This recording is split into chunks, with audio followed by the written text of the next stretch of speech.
사랑하는 지혜자 여러분, 우리는 매주일 십계명을 낭독합니다. 교독합니다. 이것은 우리 주신 언약의 10가지 말씀이다 라고 그렇게 고백하며 낭독합니다. 그래서 우리 교회에 오신 지 얼마 안 되는 분들 또는 좀 익숙지 않으신 분들은 다른 교회는 교동을 하는데 우리 교회는 교동은 안 하고 십계명만 한다. 그렇게 십계명을 교독한다. 궁금해하시는 분들이 종종 있습니다.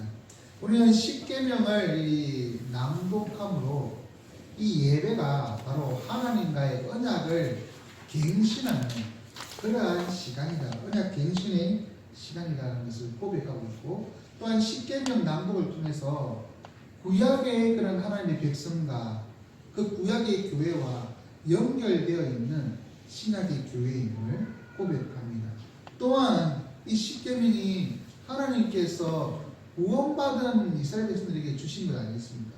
구원받은 우리에게 주신 동일한 하나님의 말씀들로 우리가 고백하면서 하나님을 어떻게 사랑해야 하는지, 이웃을 어떻게 사랑해야 하는지를 가르쳐 주는 것이며, 그것을 다시 한번 되새기는 것, 그것이 바로 이 십계명을 낭독하는 의미입니다. 오늘 본문은 모세가 이 신명기를 통해서 몇 차례, 이제 3차례 설교를 하는데 그 중에 두 번째 설교의 시작 부분입니다. 이 설교를 통해서 하나님이 전해주신 그 정언 그리고 규례, 법도라는 그런 말로서 언약에 대하여 강조하고 있는 것입니다. 이것을 통해서 우리에게 주신 언약의 그 배경 그리고 언약의 중심 내용을 살펴보고 그것에 대해 은혜를 나누는 시간이 되기를 원합니다. 먼저 모세가 언제 이 언약을 다시 한번 강조하고 있는지를 살펴봐야겠습니다. 십계명은 우리가 이제 앞부분에서 얘기했던 고백했던 그 십계명은 출애굽기 20장에 나옵니다. 그런데 동일한 십계명의 내용이 신명기 5장에 다시 나온다는 것이죠. 출애굽기 20장에서는 출애굽한 지 불과 한 50여일 밖에 되지 않는 큰 날짜예요. 50일 정도 되는 그때 받은 것이 십계명입니다. 그 다시 지금 이 신명기 5장에서 선포하고 있는 이 십계명은 그로부터 40년이 지난 이제 이 강나 생활을 끝내고 가나안 땅으로 들어가기 바로 직전에 있는 그러한 사람들에게 다시 한번 가르쳐 주고 있다는 것입니다.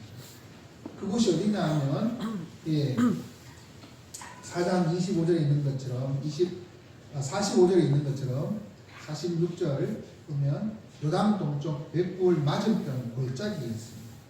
그 땅은 헤스본 왕 시온과 바사랑 옥의 땅에 쳐서 그들을 멸하고 그 땅을 차지한 때입니다.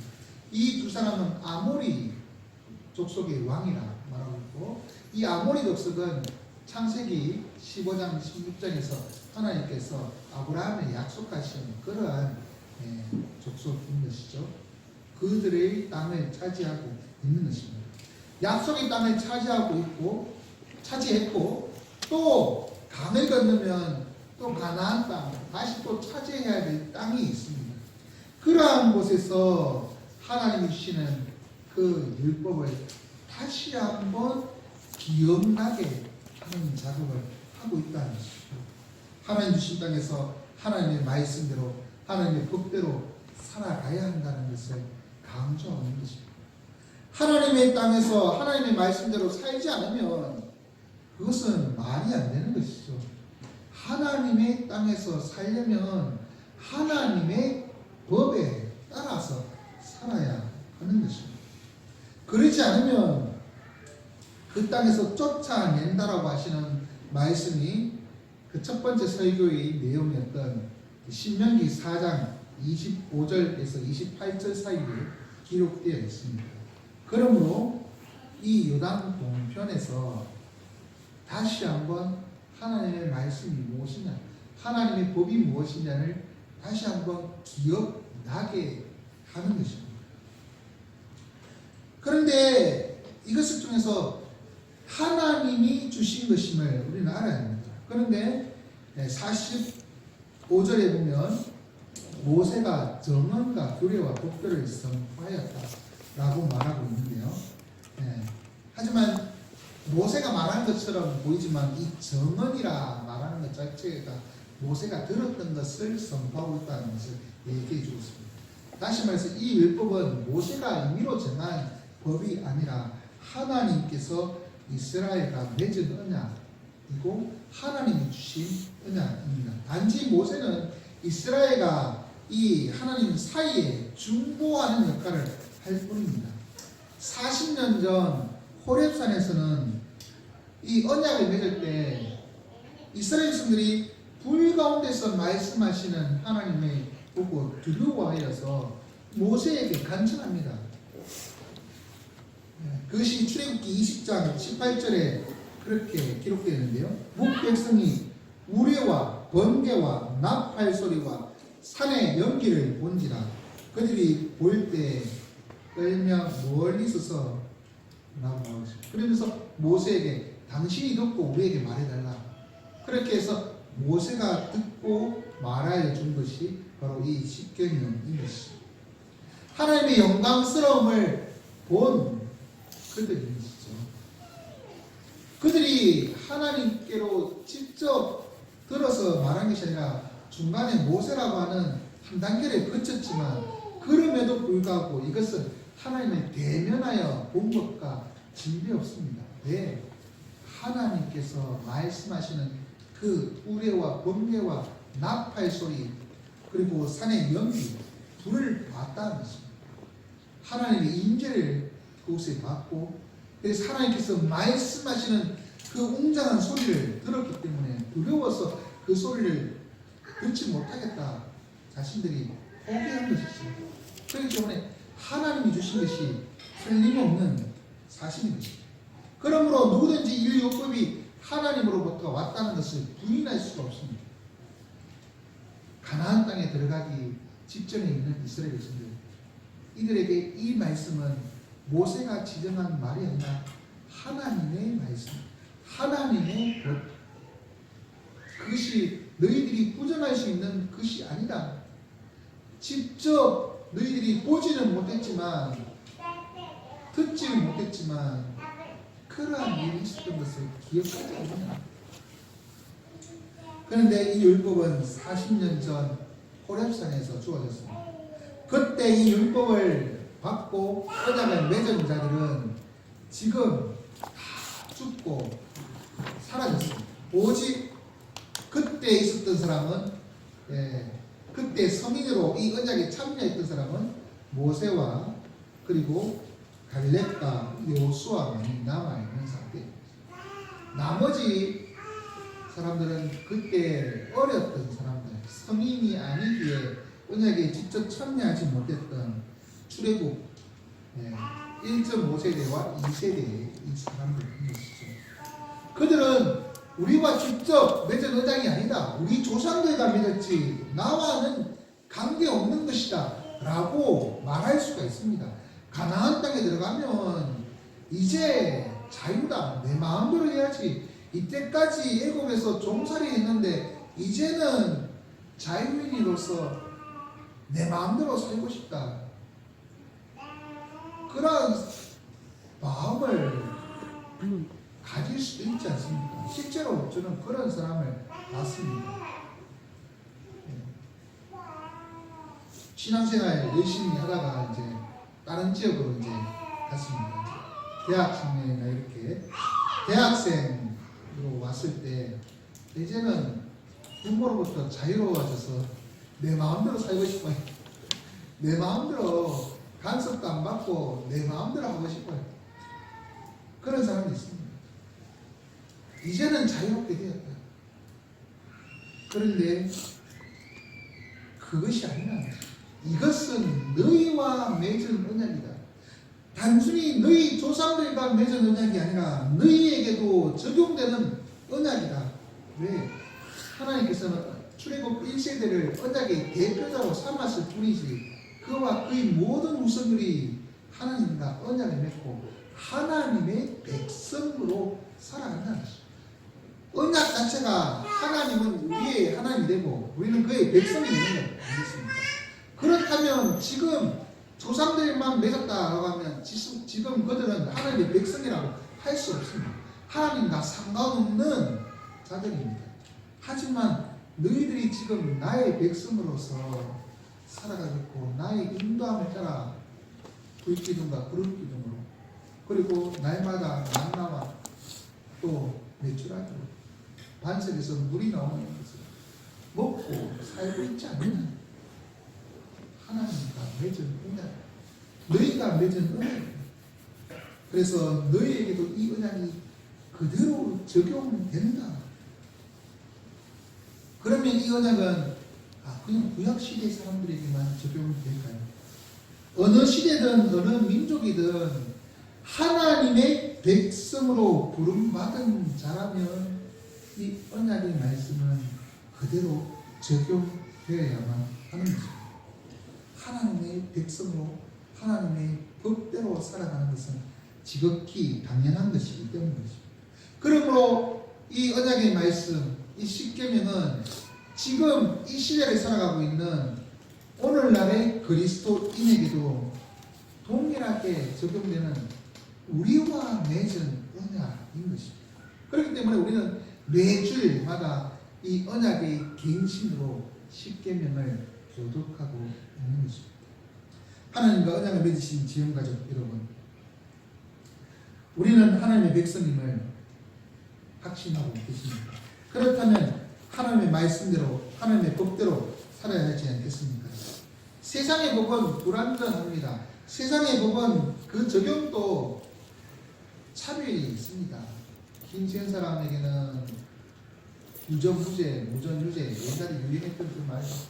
같은 죄를 지어도 재벌 총수는 그리고 재벌 3세 이런 사람들은 쉽게 나오는데 같은 죄를 지어도 힘없는 집의 자녀들은 감옥에 꼬박 있어야 되는 뭐 이런 거 있지 않습니까?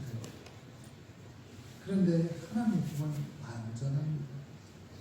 누구에게나 그대로 적용되어야 말씀대로 살아야 합니다. 이것은 수천 년 전에 이스라엘 백성에게 주신 말씀이 아니라 오늘날 우리에게 주신 말씀이기도 하기 때문에 우리는 이 말씀에 순종해야 합니다. 우리는 이 말씀의 언약을 매주일마다 갱신하면서 하나님의 말씀대로 살겠습니다. 내가 구원받은 하나님의 백성이 되었으니 이제 하나님의 말씀대로 살겠습니다. 그렇게 고백하는 것입니다. 그러면 우리에게 주신 하나님의 그러한 언약의 말씀, 이 규례와 법도가 구체적으로 무엇인지 알아야 지킬 수 있지 않겠습니까? 모세는 그들에게 십계명을 다시 한번 가르쳐 줍니다. 이 십계명은 출애굽기 20장에 나오는 십계명과 거의 유사합니다. 거의 유사하다는 말은 중간에 틀린 부분이 있다라는 얘기를 하고 있습니다. 신명기에 기록된 십계명은 왜 조금 다른가? 신명기는 예전에도 말씀드렸다시피 모세가 행하는 설교입니다. 하나님의 말씀을 받고 그것을 가지고 설교하는 내용입니다. 그래서 1차적으로 모세의 주석이 포함된 내용이 바로 이 신명기라. 십계명에 대한 주석이 포함되어 있기 때문에 그래서 어디가 다르냐면 제4계명이 조금 다릅니다. 하지만 조금 차이가 있을 뿐 동일한 내용을 갖고 있습니다. 이 십계명 우리가 흔히 하나님의 사람, 이웃 사람으로 구분하지 않습니까? 그것을 따라서 먼저 하나님의 사람의 측면에서 살펴보기를 원합니다. 십계명에서 가장 중요하게 생각하는 1계명과 2계명은 바로 하나님만을 섬기라고 하는 것입니다. 1계명은 오직 하나님만을 섬기라고 강조하고 있습니다. 그것을 통해서 예배의 대상이 누구인지를 분명하게 가르쳐주고 있습니다.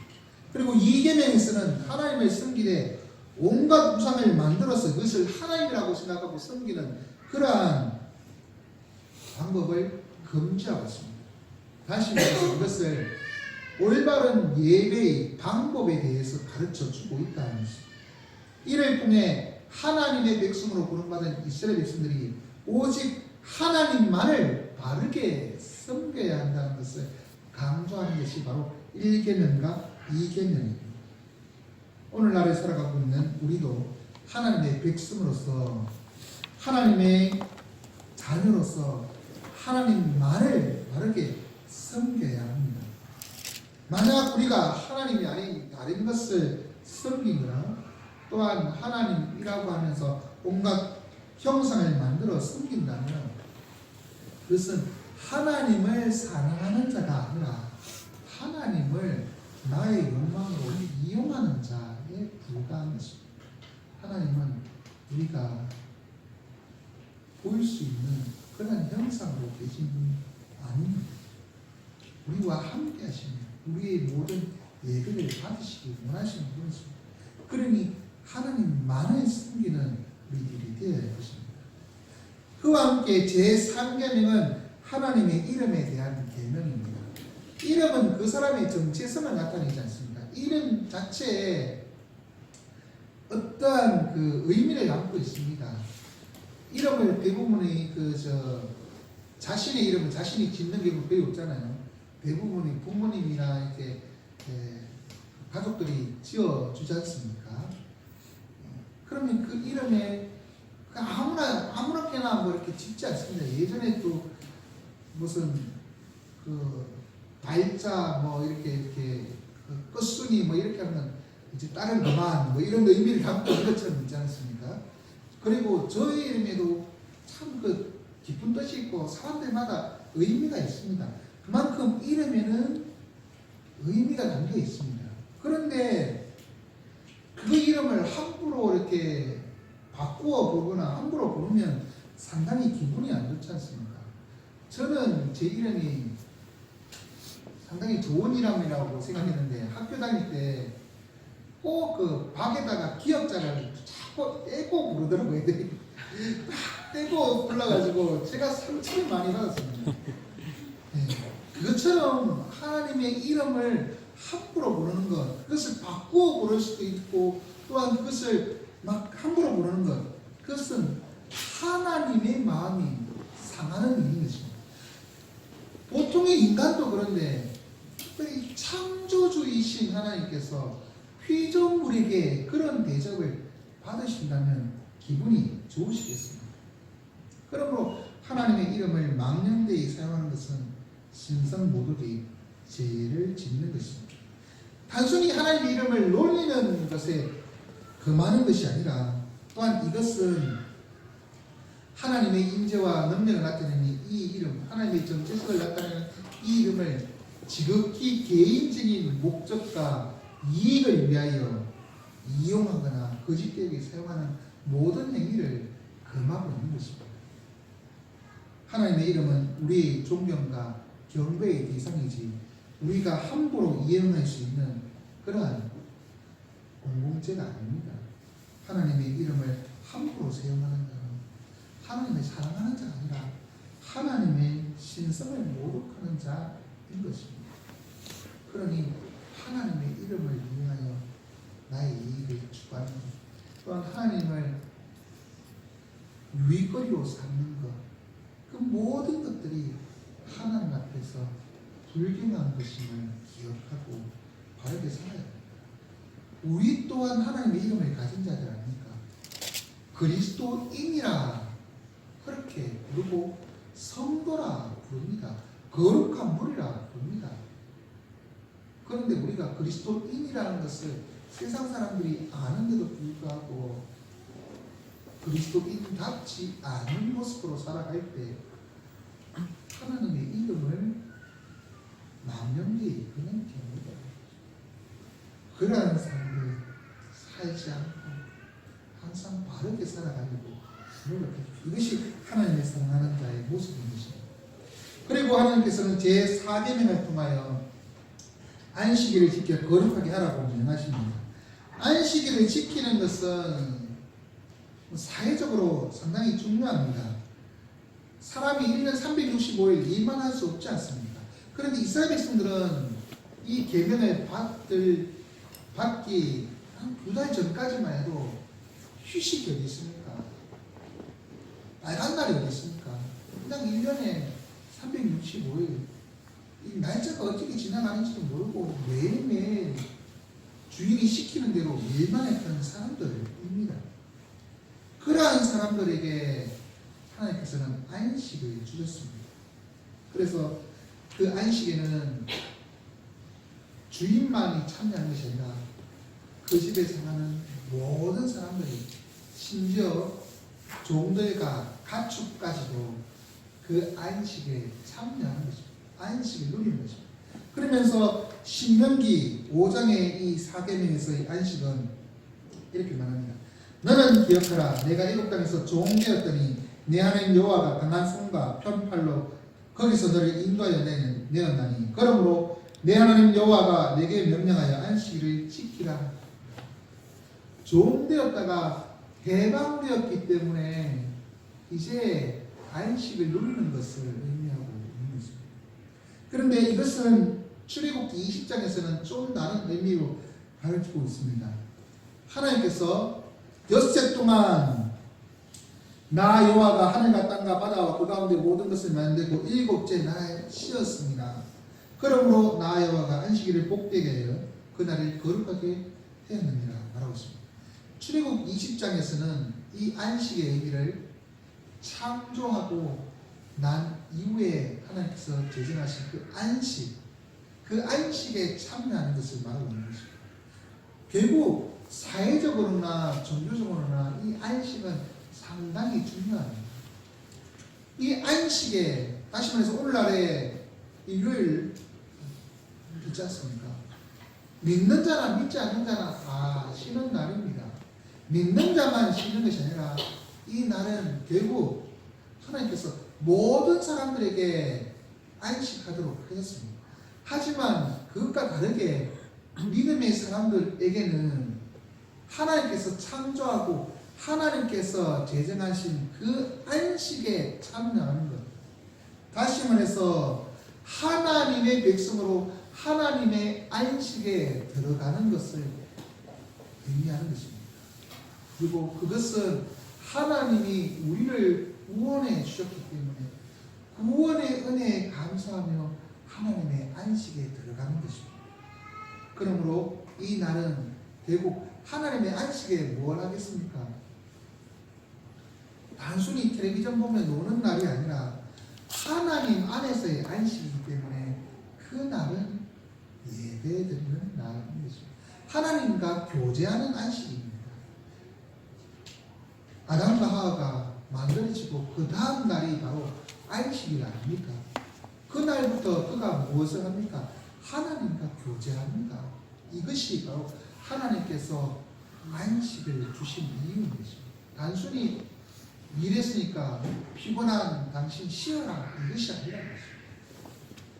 하나님과 교제하는 기쁨. 비록 세상 사람들은 그날에 지친 일상을 그냥 쉬는 날로 여기지만 우리는 그날이 하나님과 교제하는 날이다.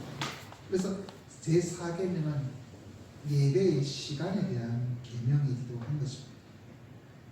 안식일날 하나님께 나오지 않는다면, 하나님께 감사와 경배를 드리지 않는다면 하나님을 사랑하는 자가 아니라 하나님 덕분에 그냥 몸 편히 쉬는 일반 사람일 뿐이라는 것입니다. 기억해야 합니다. 하나님을 사랑하는 지연가족 여러분, 우리에게 주신 언약의 말씀은 먼저 하나님을 사랑하라는 것입니다. 여러분은 하나님을 사랑하고 계십니다. 하나님을 섬기고 계시고 또한 하나님 앞에 올바른 자세로 나가고 있습니다. 하나님 앞에 구원에 대한 감사로 하나님 안에서 안식을 누리며 예배를 드리고 있습니다. 우리의 모습이 바른 예배를 통하여 하나님을 사랑하는 그러한 삶을 끌어가기를 원합니다. 그런데 하나님은 이 10계명을 통하여 하나님을 사랑하라고 말할 뿐만 아니라 이웃을 사랑하라고 말합니다. 우리가 흔히 5계명부터 10계명까지 이웃사랑이라고 구분합니다. 하지만 이 5계명부터 10계명까지 딱 이웃사랑만 있는 것이 아니라 이웃사랑을 통하여 궁극적으로 하나님의 사랑하는 것을 드러내라고 하는 그러한 의미인 것입니다. 먼저 5계명에 부모를 공경하라 말하고 있습니다. 부모를 공경한다는 것은 부모를 우리가 택할 수 있는 것이 아니지 않습니까? 하나님께서 우리에게 우리가 선택하는 것이 아니라 그냥 그 부모 밑에서 나게 하셨습니다. 그러므로 우리의 선택권이 있는 것이 아니기 때문에 어떤 부모이든 간에 우리는 그 부모를 부모로 인정하고 마땅히 존경해야 하는 것입니다. 왜 가난한 집 엄마야 아빠야? 왜 이런 엄마 아빠야? 그런 원망을 가지고 있으면 안 되는 것입니다. 왜? 하나님이 그렇게 우리에게 주셨기 때문에 부모를 공경하는 것은 그 부모 밑에서 태어나게 하신 하나님 그 주권을 인정하는 것입니다. 다시 말해서 부모의 권위는 하나님이 세우신 것입니다. 그러므로 눈에 보이는 부모를 공경함으로 눈에 보이지 않으시는 하나님을 공경하도록 하기 위함인 것입니다. 만약 눈에 보이는 부모도 공경하지 않으면 절대로 눈에 보이지 않으시는 하나님을 공경할 수가 없습니다. 내가 선택하지 않은 하지만 나의 부모 그 부모를 우리는 공경해요. 단순히 근데 부모의 권위만을 얘기하는 것이 아니라 이것은 하나님이 세운 모든 권위, 권세를 의미하는 것입니다. 높은 권세, 그 사람 하나님의 주권으로 세우심을 인정하고 그 권세를 인정하고 공경하는 것입니다. 마음에 안 드는 사람 분명히 있습니다. 마음에 안 드는 직장 상사가 있습니다. 또 마음에 안 드는 위정자들이 있습니다. 하지만 그 모든 것들은 하나님이 세우신 것이다. 하나님의 주권을 인정하는 차원에서 공경해야 합니다. 그것을 통하여 하나님의 주권을 인정하는 것입니다.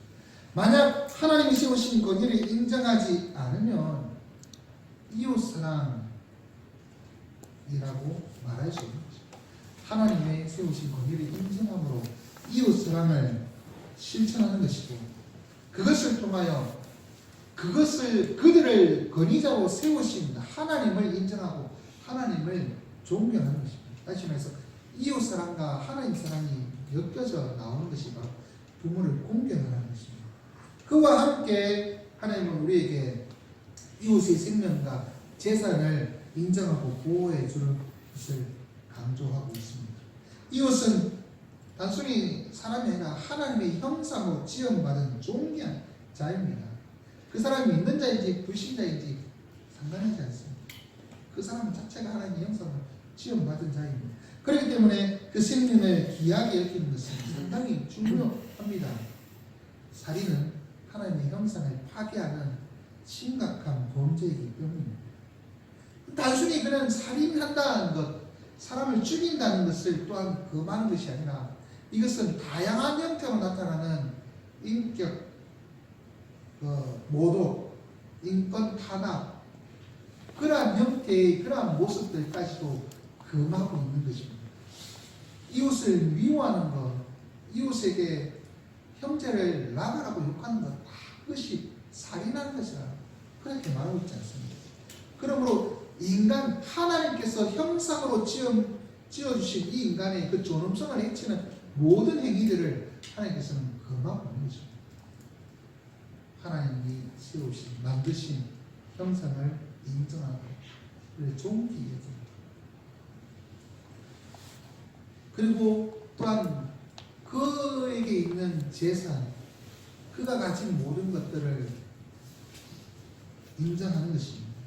내가 가지지 못했기 때문에 욕심이 생겨서 남이 가진 것에 대하여 욕심내고 그것을 빼앗고자 하는 것, 훔치는 것, 이러한 것은 옳지 않은 것입니다. 하나님은 합당한 은사와 물질과 복을 주십니다.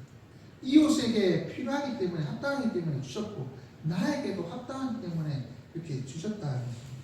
그러니 자족하는 마음으로 감사하며 살아야 한다는 것입니다.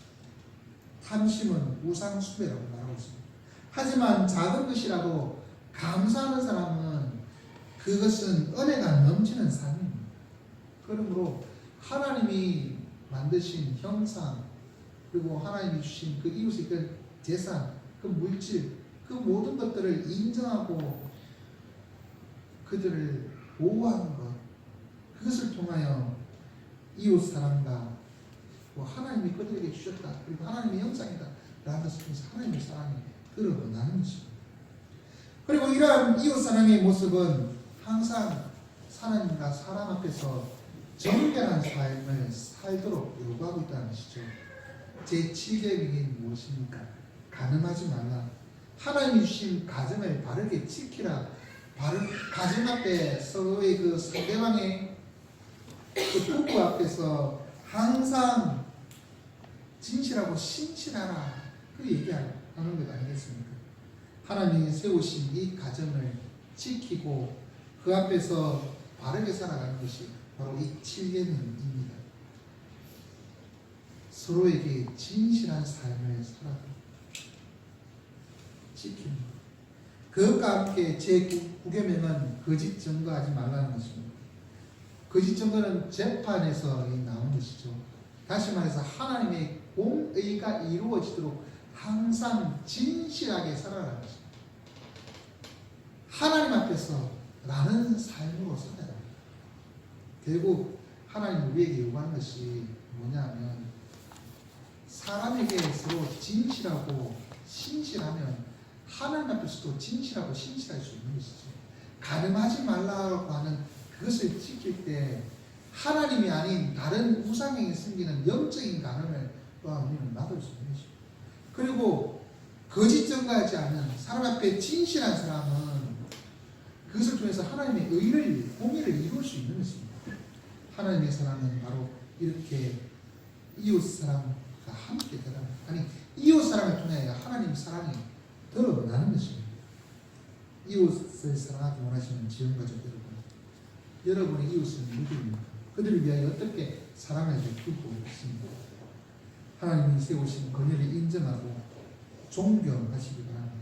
그리고 하나님이 형상으로 만든 그 사람들을 사랑으로 섬기시기 바랍니다.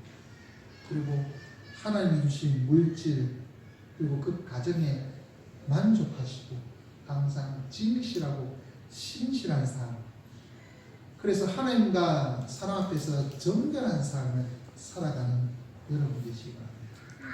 이제 말씀 읽겠습니다. 하나님은 우리와 언약을 맺으십니다. 우리는 매주 10계명을 고백하면서 과거에 이스라엘 백성에게 주신 말씀이 아니라 오늘날을 살고 있는 우리에게 주신 말씀이고 우리에게 하나님을 사랑하고 이웃을 사랑하라고 말씀하신다고 고백합니다. 하나님의 백성으로서 이 법에 따라 삶에서 하나님을 사랑해야 이웃을 사랑해야 하나님 앞에 올바른 예배와 이웃을 향한 사랑으로 하나님 믿는 자다운 삶을 살아야 합니다. 하나님의 백성으로서 부끄럽지 않은 그러한 삶을 삶으로 하나님 사랑, 이웃 사랑을 삶에서 몸소 실천하고 살아가는 주의 백성들 되시기 바랍니다. 네. 자, 어린이 여러분, 자 여기 보세요.